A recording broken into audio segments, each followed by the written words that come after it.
CFM, en Tarn-et-Garonne, le MAG.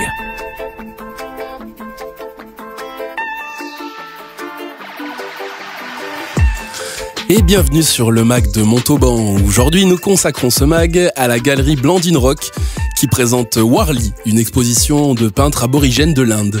Elle a lieu jusqu'au 24 juin au 42 rue de la République à la place du Coq de Montauban. Les Warli, c'est une ethnie de 600 000 personnes présentes en Inde depuis le néolithique. Et pour en parler, nous rencontrerons Christophe Guillet, spécialiste de l'art tribal Warli. Mais tout d'abord, nous avons rendez-vous avec Blandine Rock, avec qui nous commençons cette visite.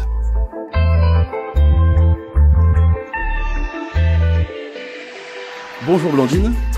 Bonjour. Alors voilà, on va présenter donc cette exposition. Et tout d'abord, est-ce qu'on peut revenir un petit peu sur votre métier, sur ce travail de galeriste que vous exercez ? Alors, écoutez, moi, ça fait donc 12 ans d'exposition sur Montauban et 10 ans de galerie. Ça fera 10 ans de galerie en mars prochain, en 2024. Et donc, c'est un travail de recherche d'artistes, de recherche d'exposition. Et ensuite, bien sûr, il y a la vente qui est importante. Donc, on essaie d'avoir des prix et faire en sorte aussi que l'art soit accessible au maximum de personnes, tout en sachant bien sûr que forcément c'est pas des choses qui sont données, mais enfin je mets un point d'honneur à ce que quand même, même avec les artistes, qu'il y ait vraiment une accessibilité, que les gens n'aient pas, et que même aussi au niveau de la galerie, les gens n'aient pas peur de pousser la porte. Parce qu'on peut ne pas acheter, on peut visiter, on peut demander des renseignements, on peut s'intéresser, et ça c'est offert, voilà. D'accord. Et pour décrire, on va dire, les courants artistiques qui sont accueillis ici, donc dans cette galerie, est-ce que vous pouvez nous en parler un petit peu ? Alors, mon cheval de bataille, c'est ce qu'on appelle l'art premier, l'art tribal, comme j'ai aujourd'hui, donc avec les aborigènes de l'Inde. Ensuite, je défends aussi tout ce qui est ce qu'on appelle les outsiders, l'art singulier ou l'art brut. Et ensuite, ce sont des coups de cœur. Voilà. Et c'est vrai que dernièrement, j'ai ouvert ma galerie à des artistes que je n'aurais pas forcément exposés en temps normal, mais par goût, et ça a très bien fonctionné. Il y a eu un accueil qui a été génial pour ces artistes, et c'est une exposition qui a très bien fonctionné. Alors tout à l'heure, on va pouvoir parler donc de cet art tribal qui est donc la peinture des Warli, ces aborigènes de l'Inde. On parlera notamment avec Christian Guillet. Guillet, voilà. Qui est un spécialiste qui, lui, ça fait plus de 50 ans qu'il va en Inde, et il est vraiment passionné. On peut dire qu'il est tombé amoureux de ces tribus qu'on va retrouver dans le Gujarat, donc c'est au-dessus de Mumbai, dans le nord-ouest de l'Inde, au-dessus de Mumbai. D'ailleurs, je vous interromps juste, mais on a l'impression de s'y trouver dans c'est la mousson. C'est la mousson. Donc voilà, donc là vous préparez, on le rappelle, le vernissage, et puis donc qui va lancer cette exposition. Donc dehors il y a la pluie, donc voilà, on est dans l'ambiance. Ah oui, ça, on est dans l'ambiance. Et donc on revient en Inde alors. Complètement. Et voilà, donc ce sont des tribus aborigènes, puisqu'ils sont là depuis le début, même avant l'hindouisme, vous voyez. Et ce sont des tribus qui sont pour la plupart agriculteurs, pêcheurs, et qui donc vont raconter leurs légendes, leur art de vivre, au travers donc des peintures que vous voyez là. D'accord. Et donc cette collaboration avec Christian Guillet, voilà, on va y arriver avec Christian Guillet. Comment est-ce que vous vous êtes rencontrés ? Alors ça fait déjà quelques années, puisque ça fait la 3e exposition que je fais sur la peinture aborigène. Et voilà, et celle-ci, donc c'est la première dans ce lieu-là, puisque je l'avais exposée quand j'étais rue Porte du Moustier. Et là, c'est vraiment des toiles superbes avec des artistes qui ont une renommée artistique. Ce sont des artistes qui ont exposé à la Fondation Cartier. Cette peinture aussi a fait l'objet d'une exposition en 2010 au musée du Quai Branly. Ça s'appelait Les autres maîtres de l'Inde.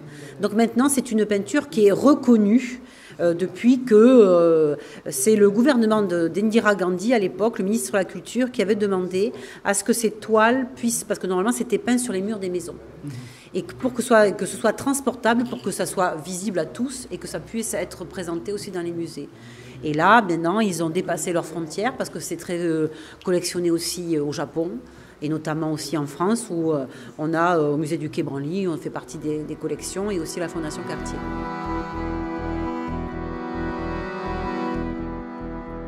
Sur le chemin, j'y vois sans doute la fuite de ce train-train, coûte que coûte. Écrire d'autres refrains, garnir la soute, s'égarer pour découvrir le lointain. Mets-moi un peu de cumin sur mon épaule, serre-moi bien fort la main, ce sera plus drôle. Regardons un peu plus loin que d'habitude, ne restons pas dans nos coins, quelle lassitude. Inventons le parchemin, coûte que coûte, qui se lira dès demain. Ouvrons la route. Vous êtes bien sur CFM Radio, c'était Andalouse, coûte que coûte. Nous sommes toujours à la galerie Blandine Rock pour le MAG de Montauban et nous continuons de présenter Warli, une exposition des peintres aborigènes de l'Inde. Ça a lieu du 11 mai au 24 juin à la place du Coq de Montauban. Et nous allons à présent à la rencontre de Blandine Rock qui présente les caractéristiques de cet art tribal en compagnie de Christophe Guillet, spécialiste de l'art Warli, et Cathy Guillet, son épouse. Blandine Rock. Alors, cet art pictural est caractérisé. Alors, les fonds, c'est des pigments naturels, c'est soit de la bouse de vache, soit de la terre. Et ensuite, le dessus, c'est de l'acrylique pour que ça tienne. Alors qu'à l'origine, les motifs étaient faits avec de la pâte de riz. Mais le fait que ce soit transportable, c'est pas possible. La pâte de riz, ça ne tient pas. Donc là, depuis, c'est fait donc avec de l'acrylique blanche. Et ce sont des scènes donc de la vie quotidienne où on va trouver les personnages donc qui sont représentés par des triangles inversés en ce qui concerne les êtres humains, voyez. Donc là, on est devant une œuvre. Voilà. Et ça s'appelle la ronde des fourmis. La ronde des fourmis. Est-ce qu'on peut la décrire un petit peu ? Alors la ronde des fourmis, donc vous voyez une fourmilière. Donc c'est des cercles qui sont dans des cercles. Vous voyez les fourmis qui tournent en rond. Ouais. Voilà. Et qui sont au milieu des champs et qui vont les fourmis qui ont un travail à faire dans l'agriculture chez les Warli quelque part. La symbolique de la fourmi. Alors peut-être qu'on peut. Oui, il y a une question pour. Mais vous pouvez. Non, oui. C'est Cathy Guillet qui en connaît pas un petit rayon quand même aussi. Alors sur les fourmis, c'est... Alors la symbolique de la fourmi chez les Warli, elle est très importante. Avec Cathy Guillet, du coup. Oui, bonjour. Les fourmis ont donné les graines aux hommes. Elles leur ont permis de se sédentariser et de commencer l'agriculture. Parce qu'elles avaient l'habitude d'engranger les petites graines. Et les dieux ont demandé aux fourmis d'aider les hommes, et c'est grâce aux fourmis qu'ils ont pu commencer à devenir agriculteurs. D'accord, donc là on est quand même un petit peu dans l'univers du conte, de la mythologie, non ? Oui, voilà, absolument. C'est beaucoup ce que représentent ces tableaux, quoi. Ça représente la vie quotidienne. Au départ, ça représentait surtout les mariages, et puis on a aussi les légendes, la vie quotidienne agricole, et puis les légendes. Leur vie est très religieuse et pleine de mythes, d'idées religieuses, quoi. Il y a des cérémonies nombreuses aussi qui sont représentées là. D'accord, vous avez un tableau en particulier, une œuvre là qui vous parle un peu plus particulièrement, que vous aimeriez décrire ? Des arbres qui sont absolument magnifiques. Alors on va se déplacer un petit peu, on va vous suivre. Autour de celui-ci, par exemple, il y a une cérémonie, une danse religieuse. C'est une danse pour fêter la mousson, voilà, justement. Voilà. Ah ben voilà, en parlant de pluie... La pluie. Et l'arbre est un dieu. De même que la pierre, de même que le tigre, ils ont beaucoup de dieux ils sont animistes. Ils sont animistes. Donc là, ils sont en train de faire une danse, autour de ce bel arbre qui doit être un pipal, pour remercier les dieux d'avoir apporté la mousson, d'avoir apporté la pluie vivifiante, la pluie qui va permettre de planter le riz, parce qu'ils mangent avant tout du riz, quoi. D'accord, écoutez, merci beaucoup. On continue du coup ce petit tour. On va revenir avec Blandine Rock. Donc écoutez, merci pour cette présentation. Alors on va de suite avec Christian Guillet. Merci beaucoup Blandine. Bon, alors, Bonjour Monsieur Guillet. Bonjour monsieur. Alors, du coup vous êtes, on va dire, un des spécialistes de l'art Warli. Sans doute, oui. Sans doute. Au monde. Ok.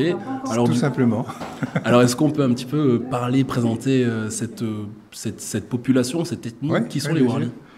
Alors les Warli d'abord ils sont indiens. Ils revendiquent ça, d'abord leur identité elle est indienne. Ils sont Adivasi, c'est-à-dire ceux qui étaient là avant. Donc ils ont une tradition de 5000 ans, 3000 ans avant notre ère. Ils peignent, et la caractéristique de leur communauté, c'est de peindre des personnages faits de 2 triangles, avec beaucoup de naïveté, mais ils arrivent, les personnages sont faits de 2 triangles. Donc là on est devant une œuvre qui... Ils expliquent, dans ce tableau, ils expliquent comment on a inventé la roue, d'après eux, comment on a inventé l'avion, et comment on a inventé le bateau. D'accord, donc là en fait on est face à, on va dire, 3-4 rangées de... Ouais. Comment est-ce qu'on peut appeler ça Comme une bande dessinée. Comme une bande dessinée. Et en Inde, ça s'appelle des chartes. Dans les écoles, il y a des grands tableaux comme ça qui vous expliquent les phénomènes. Mais là, c'est la vue d'un Warli qui est en contact avec la nature. Ils ont une explication pour tous les phénomènes naturels. D'accord. Et donc vous, combien de voyages vous avez effectués là-bas pour... Comment est-ce que vous les avez connus déjà? Moi, je vais en Inde depuis 60 ans, à peu près une fois par an. Et puis, je me suis occupé d'un programme de développement qui accueillait des femmes migrantes de cette communauté-là dans les bidonvilles de Bombay. Et je leur ai dit, elles étaient en train de broder des personnages faits de 2 triangles. Je leur disais, mais où est-ce que tu as appris ça? Au village. Bon, je lui ai dit, écoute, on va y aller. Hein. On était avec mon épouse et on est parti dans la ville, la préfecture de leur communauté, là, Dhanu. Et on a vu, c'est là où j'ai découvert qu'il y avait des peintures. Voilà, c'est tout. Je ne savais pas que ça existait. Et donc cette découverte-là... Ça, c'était en 91. En 91. Ouais. Et aujourd'hui, du coup, là, vous me décriviez qu'ils utilisent un symbolisme, donc avec des figures géométriques, parler du triangle, etc. Ouais. Est-ce que vous pouvez revenir un petit peu sur ces... Oui, bien sûr. Alors, les personnages dans les tableaux, les personnages qui ne peuvent pas être domestiqués, comme les poissons, les oiseaux, bien sûr, ceux qui volent, sont naturalistes. En revanche, les humains sont faits de 2 triangles, d'un masque neutre et d'une ligne brisée pour les membres. Donc ça, c'est la caractéristique des humains. La base. Ce sont des peintres différents. Hein, là, c'est pas le même peintre. Hein. D'accord. Donc tous les peintres là qui sont exposés, il y en a une quinzaine là, respectent cette règle. Et les dieux sont aussi faits de 2 triangles plus une couronne. Voilà. Et tout ce qui est sauvage, qui les inquiète un peu, qui les entoure, dont ils vivent, sont naturalistes. Mais on n'a pas de problème pour savoir ce qui se passe dans la tête des personnages humains, puisque c'est le mouvement qui le donne. On voit bien qu'il conduit, on voit bien qu'il y a de la panique à bord du bateau, on voit bien que... Voilà, c'est ça.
Vous êtes bien sur CFM Radio, c'était Randit de Rajendra Prasanna.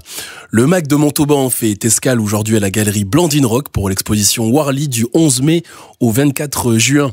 Christophe Guillet, spécialiste de cet art tribal, explique en quoi cette peinture est indispensable au mode de vie des Warli. Il aurait d'abord indispensable pour vénérer leurs dieux. Ce sont des peintures sacrées, c'est-à-dire que ils n'ont pas de temple, ils sont animistes, ils ont énormément de dieux pour le soleil, la mer, pour tout. La faucille, jusqu'à la faucille, pour aller ramasser le riz. Qui représenterait un dieu du coup ? Oui, on fait une fête. Et donc, c'est la peinture de l'image d'un dieu qui fait qu'on le prie. C'est le fait de peindre qui est votif. D'accord. Premièrement. Deuxièmement, leur langue ne s'écrit pas. Donc, une langue qui ne s'écrit pas est remplacée chez eux par le dessin. Et ça leur a permis si vous voulez, de conserver leurs traditions, leurs rites, de savoir comment leurs ancêtres vivaient. Et grâce à cette peinture, ça représente le dernier art aborigène apparu sur le marché de l'art. Et quelle a été du coup la première des références illustrées, picturales de leur histoire? Parce que tout à l'heure vous nous disiez qu'il y avait du coup, c'est leur langue qui est écrite alors. Oui, c'est leur langue qui est écrite. Oui. Alors ce dessin, je crois qu'on en a retrouvé sur le continent américain, mais ça n'a pas l'ancienneté de chez eux. Mais autrement, chez les populations du néolithique, on a des traces. Et on a retrouvé dans des grottes que j'ai visitées il y a 40 ans, qui s'appellent Bimbeka. Aujourd'hui, il y avait 200 grottes. Aujourd'hui, on vous en montre 20. Exactement les mêmes personnages. Et on retrouvait donc les mêmes personnages qu'on peut voir ici, chez Blandine Rock, à la galerie. Absolument. Et alors, en fait, ce qui fait qu'ils vous touchent, ces tableaux, c'est qu'on a tous un peu de néolithique en nous. Voilà. On ne va pas chercher la perspective, l'ombre, il n'y a pas d'ombre, mais il y a une construction, et ça, ils le font, ça c'est de la terre, hein. Le fond est de la terre. Passez votre main, vous allez voir, ça c'est uniquement la terre, il n'y a pas de colorant. Ok, donc là, est-ce qu'on peut donner le nom de ce tableau je ne sais pas si ça a un nom ou une... Moi je l'ai appelé les découvertes. Les découvertes. Tout simplement. Et ils ont, si vous voulez, une culture qui est intéressante parce qu'ils ont une explication pour tout. Est-ce que vous savez, vous, pourquoi la Lune décroît ? Pourquoi la Lune décroît ? Oui. Alors, là, j'ai pas d'idée. Vous avez un trou, là, hein ? Oui. Oui. Eh ben, eux, ils le savent. Voilà. Sur la Lune, si vous regardez bien quand elle est pleine, on voit un arbre et on voit une petite chèvre. Et la Lune, et la petite chèvre, elle adore manger les feuilles de l'arbre. Et quand elle a mangé les feuilles, elle mange l'arbre, elle mange la lune. Ça dure 14 jours. Elle s'endort. La lune repousse, mais elle dort longtemps, la petite chèvre. Elle dort aussi 14 jours. Et quand tout est repoussé au bout de 14 jours, eh bien, elle recommence. C'est là où il y a vraiment, on dirait, du conte. Génial, c'est génial, hein. Ouais. Et du coup, c'est un peuple d'orateurs, ce sont des conteurs, en fait. Oui, ils ont des légendes, ouais. Ils ont des légendes, et puis ils s'expriment par leurs dessins, leurs frayeurs. Je vais vous montrer un tableau d'un peintre qui a été exposé. Celui qui a fait ça, ces 3 tableaux-là. Donc les 3 tableaux là sur la droite exposés. C'est le même peintre. Il s'appelle Shantaram Shintia Tumbada, et il a aussi fait ça. Alors, on vient tous des poissons, hein, on vient de la mer. Alors, il a représenté un poisson, là, en avion, avec un train d'atterrissage, avec le sigle de Air India, des passagers et un pilote Warli. Mais quand ce poisson arrive sur leur territoire, il déclenche une panique pas possible. La mer se déchaîne, les poissons, le pêcheur a du mal à remonter son filet épervier, le bateau manque de couler, et les chasseurs dans la forêt reviennent en toute vitesse, en courant, les animaux sont tout à fait perturbés, la femme qui frappe son linge sur la pierre devant la rivière, voilà, ils ont peur. Il y en a qui regardent comme ça, hein. En fait, et puis les animaux qui étaient très paisibles dans la jungle se battent les uns les autres ou veulent se dévorer, quoi. Eh bien, ça symbolise pour le peintre, pour Shantaram, ça symbolise le monde moderne qui intervient sur leur territoire. D'accord. Donc il y a ce côté-là, je pouvais lire, qui est un peu qui exorcise les peurs, qui les met... Oui, ils peignent. Alors, je vous ai dit pour vénérer leur dieu, ils peignent pour garder des traditions. Ils peignent pas pour l'argent. Ils vivent de la culture du riz. Hein? Ils vivent en autosuffisance. Ils sont pas misérables. Ils sont pauvres, mais ils sont heureux d'être ensemble. Hein? Et ils peignent aussi parce qu'ils ont envie d'exprimer ça. Là, c'est les angoisses de Shantaram, hein, que je connais bien. Voilà, ils les évacuent comme ça. Donc ils peignent aussi par plaisir, parce que quand vous cultivez une rizière, il n'y a pas du travail toute l'année, quoi. Il y a 6 à 8 mois de travail. Hein. Ça commence en mars et puis ça peut se terminer selon la mousson en septembre, le riz est rentré, ou un peu plus tard si la mousson était tardive. Et le reste du temps, c'est la saison des fêtes, des mariages et des peintures. L'exposition Warli présente les tableaux de peintres aborigènes de l'Inde à la galerie Blandine Rock. C'est du 11 mai au 24 juin, 42 rue de la République, à la place du Coq de Montauban. Et pour les curieux, il y a le film Rencontre avec les Warli de Christophe Guillet, un documentaire disponible sur YouTube. Vos podcasts et replays, cfmradio.fr.